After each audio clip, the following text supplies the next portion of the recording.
BNP নেতাকে phone করে ডেকে নিয়ে হত্যা। খালেদা জিয়ার সঙ্গে সেনাপ্রধানের সাক্ষাৎ, বৈঠকের নেপথ্যে আলোচনা কি? জানাবো পুলিশের মধ্যে ডিবি হারুনের বিরুদ্ধে হত্যা মামলা সবচেয়ে বেশি। এদিকে কোরআন অবমাননার মূল হোতা রিংকু আটক। এবং সর্বশেষ জানাবো ডক্টর শফিকুর রহমান বললেন, জামায়াত নেতারা হাসতে হাসতে ফাঁসির কাস্টে গেছেন, মাথা নত করেননি।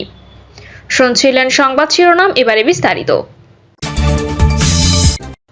বিএনপি নেতাকে ফোন করে ডেকে নিয়ে হত্যা।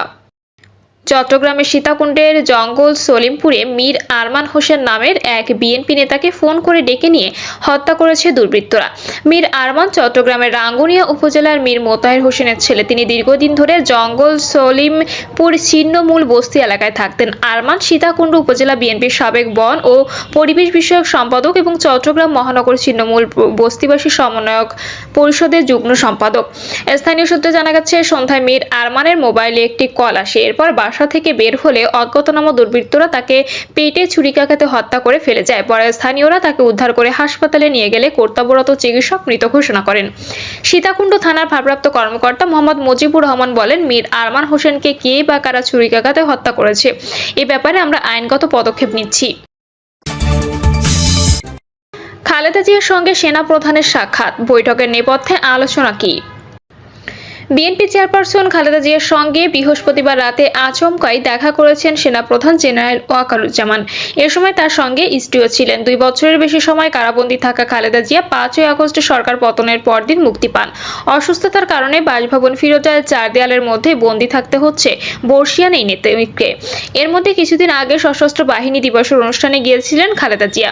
তবে উন্নত চিকিৎসার জন্য বহুল প্রতীক্ষিত লন্ডন সফরের আগে সেনাপ্রধানের সঙ্গে সাবেক প্রধানমন্ত্রীর এই সাক্ষাৎ রাজনৈতিক অঙ্গনে বিশেষ তাৎপর্য তৈরি করেছে। বিএনপি সূত্রে সংক্ষিপ্ত তথ্য, সংবাদ মাধ্যমে যা জানানো হয়েছে, সেজন্য সাক্ষাতে সেনাপ্রধান খালেদা জিয়ার স্বাস্থ্যের খোঁজখবর নিয়েছেন। এ সময় তার সঙ্গে স্ত্রী বেগম সারাহনাজ কমলিকাও ছিলেন। এই বৈঠকে রাজনৈতিক মহলে নানা জল্পনা সৃষ্টি হয়েছে। এছাড়া বৈঠকের নেপথ্যে কি ধরনের আলোচনা সূত্রপাত হতে পারে তা নিয়ে ব্যাপক আলোচনা চলছে। বিশেষত ডক্টর মোহাম্মদ ইউনূসের নেতৃত্বাধীন অন্তর্বর্তী সরকারের সঙ্গে নির্বাচন নিয়ে বিএনপির দাবি দেওয়া প্রতিদিনই ঢাকা রাজনীতিতে উত্তাপ ছড়াচ্ছে। এরই মধ্যে ঢাকার এক সংবাদ মাধ্যমের সঙ্গে সাক্ষাৎকারে আগামী নির্বাচন নিয়ে অন্তর্বর্তী সরকারের পরিকল্পনার সঙ্গে একমত পোষণ করেছেন সেনাপ্রধান। এছাড়া 2001 সালে জোট সরকার গঠন এবং পরবর্তী 15 বছরে দীর্ঘদিনের রাজনৈতিক মিত্র জামায়াতের সঙ্গে বিএনপির দূরত্ব বাড়ছে।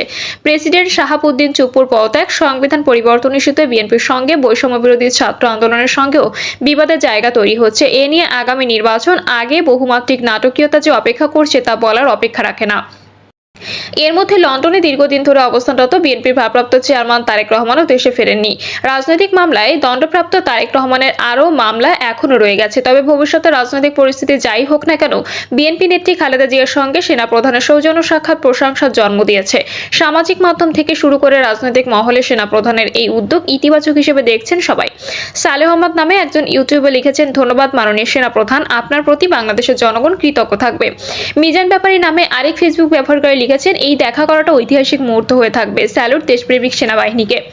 বাংলাদেশ সেনাবাহিনীর 18তম সেনাপ্রধান হিসেবে 23শে জুন 2024 সালে দায়িত্ব গ্রহণ করেন জেনারেল ওয়াকারুজ্জামান। গত বছরের জুলাই আগস্টে ছাত্র জনতার তীব্র প্রাণঘাতী সরকার বিরোধী আন্দোলনে সেনাবাহিনীর ভূমিকা সাধারণ জনগণের মধ্যে ব্যাপক প্রশংসা ও আলোচনার জন্ম দেয়। বিএনপি সূত্র জানায়, খালেদা জিয়ার সঙ্গে প্রায় 40 মিনিট দীর্ঘ আলোচনায় বসেছিলেন। বৈঠকে খালেদা জিয়ার শারীরিক অবস্থার বিষয়ে সেনাপ্রধান তার রোগ মুক্তির জন্য দোয়া এবং দ্রুত সুস্থতা কামনা করেন। পাশাপাশি বৈঠকে খালেদা জিয়ার নিরাপত্তা বিষয়ক উপদেষ্টা মেজর জেনারেল ফজলে এলাহি আকবর উপস্থিত ছিলেন। পুলিশের মধ্যে ডিবি হারুনের বিরুদ্ধে হত্যা মামলা সবচেয়ে বেশি। বৈষম্য বিরোধী ছাত্র জনতার আন্দোলনে গুলি করে মানুষ হত্যার অভিযোগে এখনো পর্যন্ত সাবেক ও বর্তমান মিলে 952 জন পুলিশ সদস্যের বিরুদ্ধে মামলা হয়েছে। তাদের মধ্যে সবচেয়ে বেশি হত্যা ও হত্যা চেষ্টা মামলার আসামি ঢাকা মহানগর গোয়েন্দা পুলিশের তৎকালীন প্রধান হারুন আর রশিদ। সারা দেশে হারুনের বিরুদ্ধে মামলা হয়েছে 171টি। বেশি মামলা হওয়ার তালিকায় দ্বিতীয় সর্বোচ্চ রয়েছেন সাবেক পুলিশ মহাপরিদর্শক চৌধুরী আব্দুল্লাহ আল মামুন। তার নামে মামলা রয়েছে 155টি। এত মামলা মাথায় নিয়ে হারুনের বিরুদ্ধে দেশ ছেড়ে পালিয়ে যাওয়ার অভিযোগ পাওয়া গেলেও নিজে থেকে আত্মসমর্পণ করেছেন সাবেক পুলিশ প্রধান আব্দুল্লাহ আল মামুন। প্রায় 50 দিনের বেশি রিমান্ডে থাকার পর তিনি এখন কারাগারে রয়েছেন। এছাড়াও বেশি মামলা হওয়ার তালিকায় রয়েছে ডিএমপির সাবেক কমিশনার হাবিবুর রহমানের বিরুদ্ধে 117টি, অতিরিক্ত ডিআইজি বিপ্লব কুমার সরকারের নামে 125টি, সাবেক অতিরিক্ত আইজিপি মনিরুল ইসলামের বিরুদ্ধে 46টি এবং অতিরিক্ত ডিআইজি এস.এম. মেহেদী হাসানের নামে 31টি। শিক্ষার্থীদের হত্যা ও হত্যা চেষ্টার মামলায় 952 জনকে আসামি করা হলেও এখনো পর্যন্ত গ্রেপ্তার হয়েছেন 28 জন পুলিশ সদস্য। অভিযোগ রয়েছে বাকিদের অনেকেই দেশের বাইরে পালিয়ে গেছেন, কেউ বা দেশের আত্মগোপনে রয়েছেন। তবে মামলার এজাহারে তাদের পলাতক দেখানো হয়েছে। পুলিশের পক্ষ থেকে অবশ্য বলা হচ্ছে, যাদের বিরুদ্ধে মামলা হয়েছে ঘটনার সঙ্গে সম্পৃক্ততা পাওয়া গেলে তাদের আইনের আওতায় আনা হবে। কুরআন অবমাননার মূল হোতা রিংকু আটক। সুনামগঞ্জের দোয়ারা বাজারে কুরআন অবমাননার ঘটনা পরবর্তী হিন্দু মুসলিম দাঙ্গার মূল হোতা রিংকু কুমার দেবকে আটক করেছে পুলিশ। দেব উপজেলা সদরের মৃত যতীন্দ্র মোহন দেবের ছেলে এবং দোয়ারা বাজার সদর ইউনিয়নের 2 নম্বর ওয়ার্ড আওয়ামী লীগের সাধারণ সম্পাদক। পুলিশ জানায়, গত 3রা ডিসেম্বর রাতে উপজেলা সদর ইউনিয়নের মোংলারগাঁও গ্রামের প্রফুল্ল দাসের ছেলে আকাশ দাসের ফেসবুক পোস্টে কুরআন অবমাননার একটি কমেন্ট পাওয়া যায়। এরপর থেকে এলাকায় শুরু হয় নানা প্রতিক্রিয়া। কুরআন অবমাননার ঘটনায় আকাশ দাসকে পুলিশ আটক করলে তাৎক্ষণিক হিন্দু মুসলিম দাঙ্গা ছড়িয়ে দেয় রিংকু দেব। এরপর থেকে সে পলাতক ছিল। দোয়ারা বাজার থানার ভারপ্রাপ্ত কর্মকর্তা জাহিদুল হক বলেছেন, দোয়ারা বাজারে হিন্দু যুবক কর্তৃক কুরআন অবমাননার ঘটনা পরবর্তী হিন্দু মুসলিম দাঙ্গার মূল হোতা রিংকু কুমার দেবকে আটক করা হয়েছে। ডক্টর শফিকুর রহমান বললেন, জামায়াত নেতারা হাসতে হাসতে ফাঁসির কাষ্ঠে গেছেন, মাথা নত করেননি। জামায়াতে ইসলামীর আমির ডক্টর শফিকুর রহমান বলেছেন, বাংলাদেশ জামায়াতে ইসলামী সত্যের পথে অবিচল, অন্যায়ের কাছে মাথা নত করেনি আমরা। বহু ষড়যন্ত্র করা হয়েছে, আমাদের নেতৃবৃন্দ হাসতে হাসতে ফাঁসির কাষ্ঠে গেছেন, কিন্তু মাথা নত করেননি। বহু রং বেরঙের প্রস্তাব দেওয়া হয়েছে, সমস্ত প্রস্তাব এবং ষড়যন্ত্র ঘৃণা ভরে প্রত্যাখ্যান করেছেন। কেন? কারণ আমরা আল্লাহকে ভয় করি। ডক্টর শফিকুর রহমান বলেন, আমরা এই দেশ এবং দেশের মানুষকে ভালোবাসি। যারা দেশ এবং দেশের মানুষকে ভালোবাসবে তাদের হাত কখনো অন্যের সম্পদে যেতে পারে না। তাদের কাছে মানুষের জীবন, সম্পদ ও ইজ্জত সম্পূর্ণ নিরাপদ থাকবে। আমাদের ভেতরে যদি এর ব্যতিক্রম থাকে, অবশ্যই আপনারা আমাদের সমালোচনা করবেন। তিনি বলেন, 2006 সালের 28 অক্টোবর থেকে শুরু করে 2024 সালের 5ই আগস্ট পর্যন্ত এত রক্ত, জীবন, এত মানুষ পঙ্গু হলো, চাকরি হারালো, ঘর ছাড়লো, দেশ ছাড়লো, এত মানুষের ইজ্জতের উপর হাত পড়লো, তারপরও কি আমাদের এই জাতির শিক্ষা হবে না? তাহলে এই শিক্ষা যারা নেবে না, আমরা তাদেরকে সমর্থন করতে পারি না। একজন চাঁদাবাজ কখনো রাজনীতিবিদ হতে পারে না। জামায়াতের আমির বলেন, যে জাতি বিভক্ত হয় তার মাথার উপরে সবাই কাঁঠাল ভেঙে খাওয়ার চেষ্টা করে। আমাদের এই জাতির মাথার উপরে 53 বছর কাঁঠাল ভেঙে খাওয়া হয়েছে। আমাদের তরুণ সমাজ, জনগণ জেগে উঠেছে। আমরা আর চাই না কেউ আমাদের মাথার উপর কাঁঠাল ভেঙে খাক।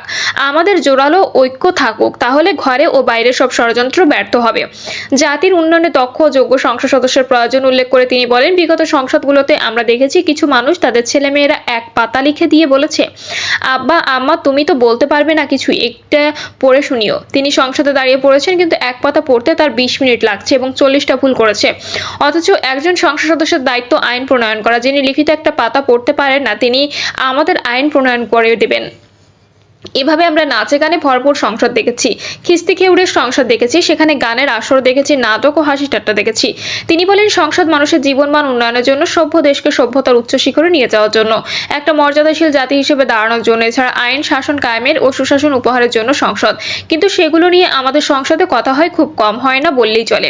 তিনি আরো বলেন, যদি ইসলামিক রাষ্ট্র কায়েম হয়, এই জাতি বদলাতে 7 থেকে 10 বছরের বেশি সময় লাগবে না, 53 বছরের দরকার হবে না, 7 থেকে 10 বছরই যথেষ্ট। প্রিয় দর্শক, এই ছিল এখনকার সর্বশেষ সংবাদ। আপডেট সব সংবাদ পেতে চ্যানেলটি সাবস্ক্রাইব করে বেল আইকনটি ক্লিক করে রাখুন।